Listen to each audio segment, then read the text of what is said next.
నమస్కారం. మనం ఇప్పుడిప్పుడు ఎదురు చూస్తున్న ప్రక్రియ రానే వచ్చింది. అదేంటంటే కొత్త రైస్ విడుదల చేయడానికి మేము సిద్ధమయ్యాం.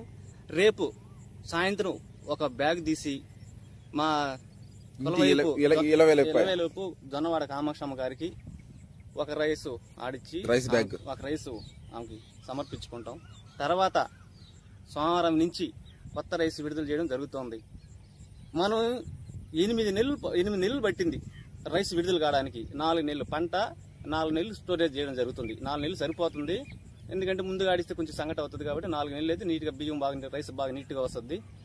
మనం ఇప్పుడు ఎదురు చూస్తున్నాం. 8 నెలలు పడుతుంది. నవంబర్ లో స్టార్ట్ చేస్తే 2024 పోయిన సంవత్సరం నవంబర్, డిసెంబర్, జనవరి, ఫిబ్రవరి, మార్చి, ఏప్రిల్, మే, జూన్ 8 నెలలు ఒక రైస్ విడుదల చేయడానికి 8 నెలలు పడుతుంది అన్నమాట. 4 నెలలు పంట, 4 నెలలు అట్ట చేస్తేనే రైస్ బాగుంటుంది. ముందుగా చేస్తే సంగటి అవ్వడం అనేది జరుగుతుంది. కానీ ఆ 8 నెలల కోసం మనం రైస్ కు ఎదురు చూడడం జరుగుతుంది. 8 నెలల కష్టం ఇంకొక 2-3 రోజుల్లోనే వచ్చేస్తా ఉంది మనకి, అంటే ఫలితం రావడం జరుగుతా ఉంది. అందరికి బంధువులకి, శ్రేయభిలాషులకి, రైస్ వినియోగదారులకి మేము తెలియజేయడం జరుగుతుంది హర్షత్ విహారం టీం తరపున. Okay, thank you. అందరికీ నమస్కారం. జూన్ 5, 2025 నిన్ననే జన్మదినం జరుపుకోవడం జరిగింది. పుట్టినరోజు శుభాకాంక్షలు తెలియజేసిన ప్రతి ఒక్కరికి పేరు పేరున ప్రత్యేక కృతజ్ఞతలు తెలియజేస్తా ఉన్నాం. ఇక రేపు శుక్రవారం జొన్నవాడ కామాక్షమ్మ తల్లికి ఒక రైస్ బ్యాగ్ సమర్పించడం జరుగుతుంది. బాబా ఇందాక చెప్పడం జరిగింది దాని గురించి. ఇంటి విలవేలిపోయినటువంటి జొన్నవాడ కామాక్షమ్మ తల్లి, కామాక్షి సమేత మల్లికార్జున స్వామి, నా తాత నాన్నమ్మ వాళ్ళకి పిల్లకాయలు పుట్టకపోతే పెళ్ళైన 8-9 సంవత్సరాలు దాని తర్వాత పుట్టడం జరిగింది. అందువల్ల ఆయన పేరే పెట్టడం జరిగింది. అంటే ఇంటి విలవేలిపి ఎందుకు అంటున్నామంటే నాన్నగారు అక్కడే పుట్టడం జరిగింది. అమ్మగారు కూడా వేటగిరి మీనాక్షి గారు అక్కడే. వాళ్ళైనా పెళ్ళైన 23-24 సంవత్సరాలకు పుట్టారు వాళ్ళు. వాళ్ళ అనుగ్రహంతోనే మా వదిన గారి రావడం జరిగింది. అది ఇంటి విలవేలిపోయినటువంటి జొన్నవాడ కామాక్షమ్మ తల్లికి రైస్ బ్యాగ్ సమర్పించి, అంటే ప్రతి సంవత్సరం ఇట్లాగే చేస్తా ఉన్నాం మనం. సమర్పించిన తర్వాత శని ఆదివారం ఒక 2 రోజులు ఆగిన తర్వాత సోమవారం నుంచి న్యూ రైస్ రిలీజ్ చేయడం జరుగుతూ ఉంది. The pride of Telugu Indian rice CVR పద్ధతిలో వరి సాగు చేసినాయి. 4 నెలలు నిల్వ పంట పండించడానికి, 4 నెలలు నిల్వ చేయడానికి ఒక 4 నెలలు, దాదాపు 8 నెలలు పట్టింది మనకి. ఈ జూన్లో రిలీజ్ చేసింది.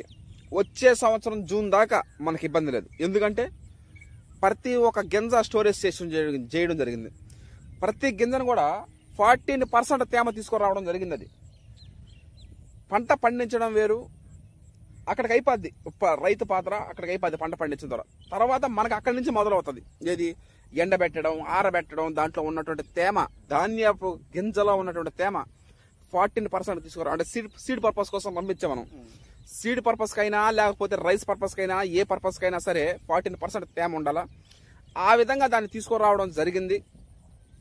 ఈ సుదీర్ఘ ప్రయాణంలో ఈ 8 నెలల పాటు మనకు సహాయ సహకారాలు అందించినటువంటి ప్రతి ఒక్కరికి పేరు పేరున కృతజ్ఞతలు తెలియజేస్తా ఉన్నాం. ఎందుకంటే ఈ రోజున మనము రైస్ ఆడిచ్చి 10 మందికి పంపిస్తున్నామంటే ఆ రోజు వాళ్ళు ఆ కష్టపడడం వల్ల, ఇప్పుడు ఇత్తనాలు చల్లిన వాళ్ళు అయితే ఏమి, దుక్కులు దున్నిన వాళ్ళు అయితే ఏమి, నారు పెరిగిన వాళ్ళు అయితే ఏమి, నారు మోసిన వాళ్ళు అయితే ఏమి, నారేత వేసిన వాళ్ళు అయితే ఏమి, మట్టి ద్రావణాలు స్ప్రేయింగ్లు, తర్వాత కలుపులు తీయడాలు, ఎలుకలు నిర్మూలన కానీ ఇలా చెప్పుకుంటూ పోతే ఎన్నో. మళ్ళీ వరికోత కోసినప్పుడు వరికోత డ్రైవర్లు కానీ వాటిని ఎండబెట్టడం, ఆరబెట్టడం, రైస్ మిల్లింగ్, ప్యాకింగ్, ట్రాన్స్పోర్టింగ్, ఇలా ప్రతిరోజు ప్రతినిత్యం మనకి సహాయ సహకారాలు అందించిన ప్రతి ఒక్కరికి పేరు పేరున ప్రత్యేక కృతజ్ఞతలు తెలుపుతా ఉన్నాం హర్షత్ విహారం టీం. అదేవిధంగా CVR గారికి, చింతల వెంకటరెడ్డి గారికి, అదేవిధంగా ఆ వరి వంగడం క్రియేట్ చేసినటువంటి చెన్నమాధవ దామోదర్ రాజు గారికి, చెన్నమాధవ సురేంద్ర రాజు గారికి ప్రత్యేక కృతజ్ఞతలు తెలియజేస్తూ రేపు జొన్నవాడలో కలుద్దాం. Thank you.